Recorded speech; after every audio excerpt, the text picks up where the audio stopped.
আপনি যদি শিবির হন, আপনার এগেনস্টে যদি রিপোর্ট হয়, আপনার ওই রিপোর্টটাকে আপনি দেখবেন ঠিক কিনা। ছাত্র দল হন, আপনার এগেনস্টে যদি রিপোর্ট হয়, ওই রিপোর্টটা আপনাকে নিতে হবে। এইটা যদি না নিতে পারেন, তাহলে ওই যে আওয়ামী লীগ যেই কাজটা করেছে, আমরা সেই কাজটা আবার রিপোর্ট করব। সাংবাদিকদেরকে তাদের স্বাধীনতায় হাত দেওয়া যাবে না। এখন এমন হতে আপনি এখন সুমুখভাবে আছেন, নতুন বাংলাদেশের নির্মাণে আপনি বড় একটা সৈনিক। এখন আপনার কিন্তু অনেক দু একটা সমস্যা, আপনার অ্যাক্টিভিস্টরাই দেখা গেলো যে এমন কিছু করছে যেটা নতুন বাংলাদেশের ড্রিমের সাথে যায় না। তো সাংবাদিক তো অবশ্যই তো তাকে এটা নিয়ে রিপোর্ট করবে। আপনি ওই রিপোর্টটাকে এমব্রেস করার, ওই রিপোর্টটাকে মেনে নেওয়ার মানসিকতা আপনার তুলতে হবে, নাহলে আমরা নতুন বাংলাদেশ তৈরি করতে পারবো না।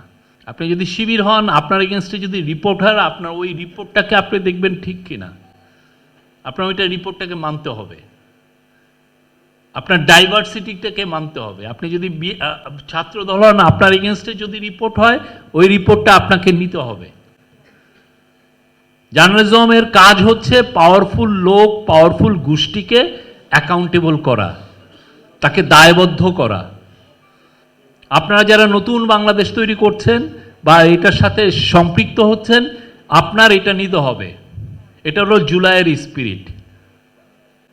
আপনি যাতে এটা যদি না নিতে পারেন, তাহলে ওই যে আওয়ামী লীগ যে কাজটা করেছে, আমরা সেই কাজটা আবার রিপোর্ট করব। আওয়ামী লীগে যেমন একটা ভয়ঙ্কর রকমের একটা মনস্টার তৈরি করেছে, তখন দেখবেন যে আপনি যদি লেজুর ভিত্তিক সাংবাদিককে প্রমোট করেন যে সে আপনাকে খালি ভালোই লিখবে, তাহলে তো আর দেশে ডেমোক্রেসি থাকবে না।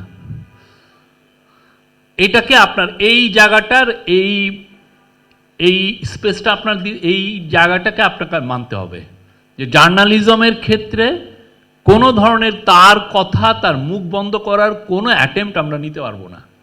জার্নালিস্টরা তাদের কাজ করতে দিতে হবে, তারা তাদের মতো সম্পূর্ণ স্বাধীনতা নিয়ে যাতে রিপোর্ট করে। যেই দুষ্কর্ম আওয়ামী লীগ আমলে হয়েছে, সেটা যাতে আমাদের আমলে না হয়, এই জায়গাটা আমাদের দেখতে হবে। এটা একটা জুলাইয়ের স্পিরিট। এই বিষয় যদি আমরা ভালো মতো না দিতে পারি, তাহলে যেটা হবে যে আমরা সেই cycle of hate, cycle of মানে সাইকোফেন্সি, এটার মধ্যে আমরা বারবার ডুবে যাব।